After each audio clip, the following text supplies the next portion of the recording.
আসসালামু আলাইকুম ভিউয়ার্স, কেমন আছেন সবাই? আশা করছি আল্লাহর রহমতে সবাই ভালো আছেন, সুস্থ আছেন। আমি আলহামদুলিল্লাহ ভালো আছি। তো বাসাতে মেহমান এসেছিল, মেহমানরা আসলেই তো এদিকে ওদিকে একটু ঘুরতে নিয়ে যাওয়া হয়।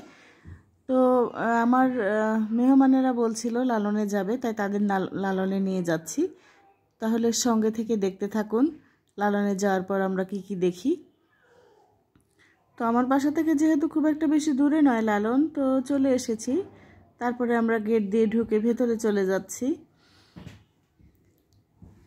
দুই পাশ দিয়ে ঢোকা যায়। তো লালনে গিয়ে ঘুরতে বেশ ভালোই লাগে, আর আমার বাচ্চারা ভীষণ খুশি হয়ে যায় লালনে গেলে। আর এখন যেহেতু শীতকাল, অনেক ফুল ফুটেছে, দেখতেও বেশ ভালো লাগছে। তো বাইরের ফুলের দৃশ্যটাও একটু আপনাদের দেখিয়ে দিলাম। তো আমার মেহমান হচ্ছে আমার ননদ আর ননদের ছেলে, তাদের সাথেই আজকে যাচ্ছি আমরা লালনে ঘুরতে। তো আর কিছুক্ষণের ভিতরেই আমি একেবারে লালনের মাজারের পাশে চলে যাব। তারপরে আপনাদের দেখাবো, যারা লালনের এই ভিডিও দেখেননি, মানে লালন মাজার কোনোদিন দেখেননি, তারা অনেকটাই উপভোগ করতে পারবেন আশা করছি। এখানে হচ্ছে একতারা, একটা বড় একতারা, আর আশপাশের দৃশ্যগুলো অনেক সুন্দর লাগছে। যেহেতু এখন শীতকাল, গাছে গাছে ফুল ফুটেছে। তো এখানে লালনের জীবন বৃত্তান্ত লেখা আছে অনেকটাই। আপনারা যারা আসবেন এখানে পড়তে পারবেন, কিংবা এখানে জুম করেও আপনারা পড়ে নিতে পারেন।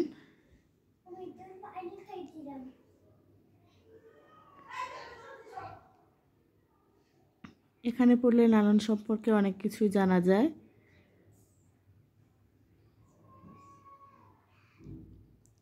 এই তো হচ্ছে লালনের মাজার, ভিতরে হচ্ছে লালনের কবর রয়েছে, আর পাশে যারা তার ভক্তরা ছিল, লেখকেরা ছিল, অনেকে গান লিখতো গাইতো, তাদের কবরও এখানে আছে বাহিরে।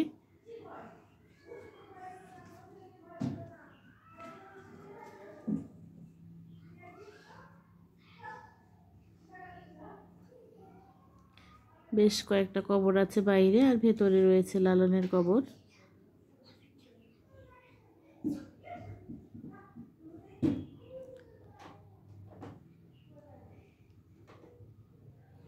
তো আমি আর আমার ননদ শুধু ভেতরে ঢুকেছিলাম, আর সবাই বাহিরে ছিল।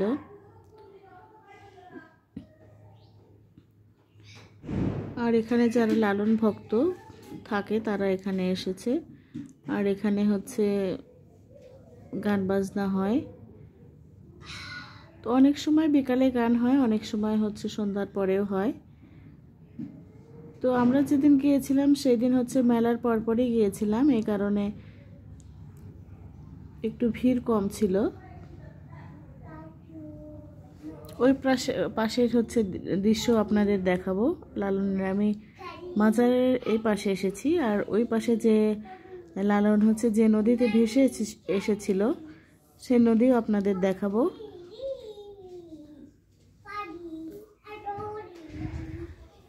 মাজারের পাশেই হচ্ছে বড় জবা ফুলের গাছ, জবা ফুল ফুটেছে অনেকগুলো। এটা আমার ছেলে। আমার ছেলে কেন জানি লালনে গেলে ভীষণ খুশি হয়। অনেক জায়গা তো অনেকক্ষণ ধরে দৌড়াদৌড়ি করে, হাঁটাহাঁটি করে, খুশি হয়ে যায়। একাই সে হাত ধরতে দেয় না, সে একাই ঢুকবে ভেতরে।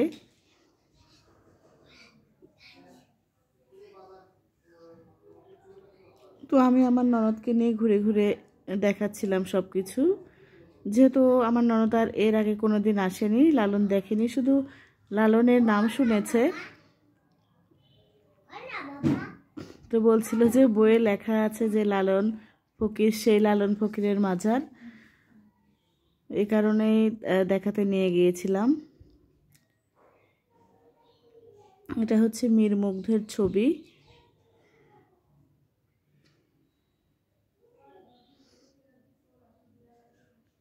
তো আমরা এখন ওই পাশে যাব, বের হয়ে যাব এখন। অনেক লালন ভক্তরাই এখানে একেবারে থেকে যায়, মানে দিন রাত 24 ঘন্টায় এখানে থাকে। এরকম একজনকে দেখাবো আপনাদের। তিনি বলছেন এখানে তিনি নাকি 7 বছর ধরে থাকছেন।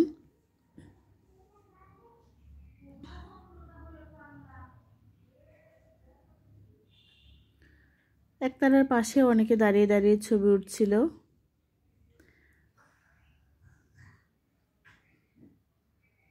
এই যে চশমাওয়ালা বৃদ্ধ লোকটা বসে আছে, উনি বলছিলেন যে আমি একেবারে এখানে 7 বছর হলে থাকি, বাড়িতে যায় না, উনি এখানেই থাকেন 3 রাত 24 ঘন্টা। আসলে মানুষের প্রতি ভালোবাসাটা কেমন জানি, অনেকে অনেক দূর থেকে এসেও একেবারে থেকে যায় এখানে ভালোবাসার টানে। এক একজনের ভালোবাসা আসলে এক এক রকম।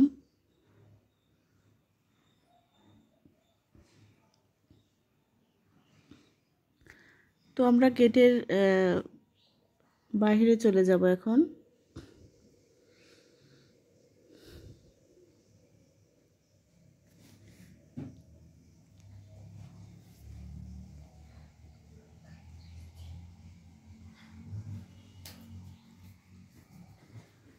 আর এখানে আসলে আপনারা কিন্তু অনেক কিছুই কিনতে পারবেন,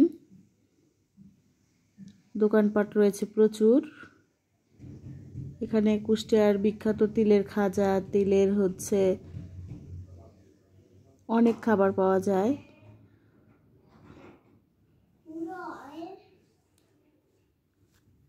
মাটির হাঁড়ি পাতিল থালা বাসনও পাওয়া যায় এখানে। তো দুই পাশে দোকানপাট রয়েছে, আপনারা চাইলে এখান থেকে অনেক কিছু কিনতে পারবেন। আমরা বাচ্চাদের জন্য টুকিটাকি কিছু কিনবো।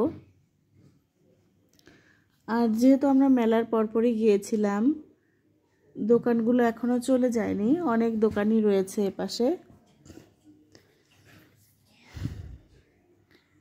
তো আমার বড় মেয়ে এটা বলছিল যে রেশমি চুড়ি কিনবে, তো যে কালারের কিনতে চাচ্ছিলাম সে কালারের পাচ্ছিলাম না। আর ছোট মেয়ের আবদার ছিল শুধু ক্লিপ কেনার, আর আমার ছেলেটার আবদার ছিল গরু কেনার। তো দেখা যাক তাদেরকে কি কি কিনে দেই আমি। যেহেতু মেলার 2-1 দিন পরেই আমরা গিয়েছিলাম, প্রচুর এখানে খেলনা ছিল।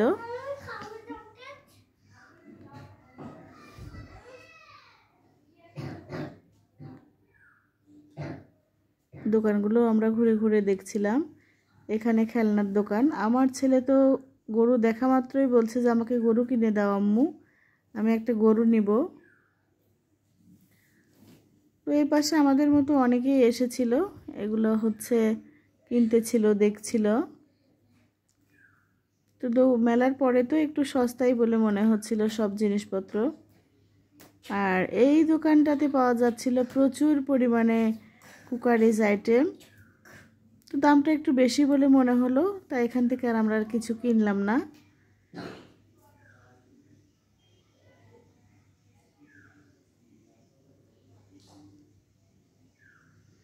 অনেক বটি এখানে ছিল, তারপরে লোহার কড়াই ছিল, হামানদস্তা ছিল।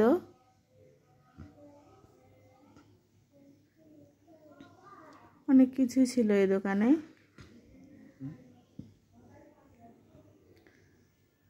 তো লালনে যারা এখনো আসেননি তারা চাইলে আপনারা লালনে আসতে পারেন। লালনে আসলে কিন্তু ভালোই লাগে। আর আমরা যেদিন গিয়েছিলাম সেদিন অনেক জায়গা থেকে মানুষ আসে, পিকনিকে এসেছিল। তো এখানে বাচ্চাদের কাপড় চোপড় এখানে অনেক কম দামে পাওয়া যাচ্ছিল। 20 টাকা পিস প্যান্টগুলো। তো আমার ছেলের জন্য পাচ্ছিলাম না একটাও। তো আমার মেয়েদের বলছিলাম তোমরা কি খাবে, তো আমার মেয়েরা বলছিল ঝালমুড়ি খাবো, তো ওদেরকে আবার ঝালমুড়ি কিনে দিলাম। এবার যে নদীতে লালন ভেসে এসেছিল সেই নদীটাই আপনাদের দেখাচ্ছি। লোকে মুখে শোনা কথা যে এই নদীতেই নাকি লালন ভেসে এসেছিল।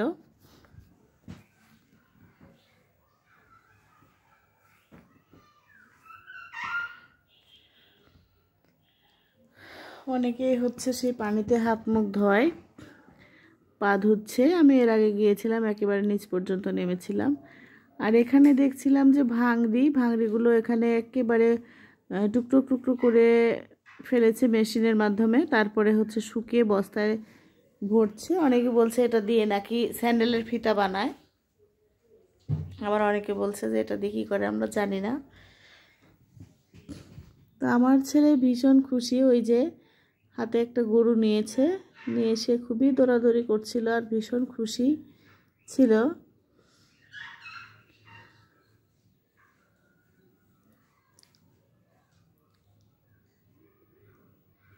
এখন লালন দেখা শেষ, আমরা বাড়ি চলে আসছি। থ্যাংক ইউ সবাইকে।